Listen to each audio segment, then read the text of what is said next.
ஏற்படுத்துவான். அஞ்சனை தாயை ராகு வசப்படுத்தி விட்டான். அவர் இங்கு சூரிய மாளிகையில் இல்லை. அவன் நிச்சயமாக அளித்த வாக்கை காப்பாற்றுவான். இப்பொழுது நாம் அமைதியாக இருக்க வேண்டும். ராகுவின் நம்மில் எவரேனும் வெளியே சென்று விட்டால் ராகு அவர்களையும் தன் வசப்படுத்தி விடுவான். பிறகு அவர்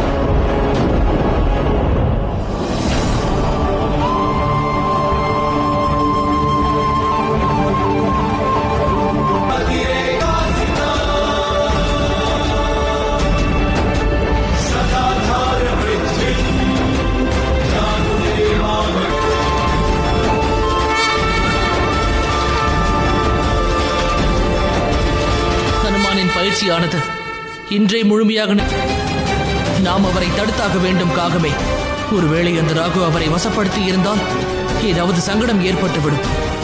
செல். நிற்பதே, அனுமானின் பயிற்சி முழுமையடையக்கூடாது என்பதற்காக தான். பயிற்சியில் இடையூறு ஏற்படுத்துவதற்காக ராகு அஞ்சனை தாயை வசப்படுத்தியுள்ளான். ஆனால் இப்பொழுது நீ ஹனுமானின் பயிற்சியில் இடையூறு ஏற்படுத்த நினைத்தால் உன்னை நிச்சயம் தண்டிப்பேன். தண்டனை அளிக்கும் சனியாக நான் மாறுவேன் ராகு. ஏனென்றால் இன்று கிரக நிலைகள் அனைத்தும் எனக்கு சாதகமாக உள்ளது. இப்பொழுது நடந்து கொண்டிருப்பது ராகு காலம். முன்பை விட இப்பொழுது நான் சக்தி வாய்ந்தவனாக மாறிவிட்டேன். பலனை அளிக்கப் போகின்றவன் இன்று எனது செயலை செய்ய விடாமல் தடுக்கப் போகின்றானா? கர்மத்தின் பின்னிருக்கும் நோக்கம் தீமையானது என்றால் நிச்சயம் தடுப்பேன். அதற்கான நேரம் வரும்பொழுதுதான் நீ அவ்வாறு செய்ய வேண்டும் ராகு. ஆனால் இப்பொழுது அதற்கான நேரமும் அல்ல. உன்னுடைய மனது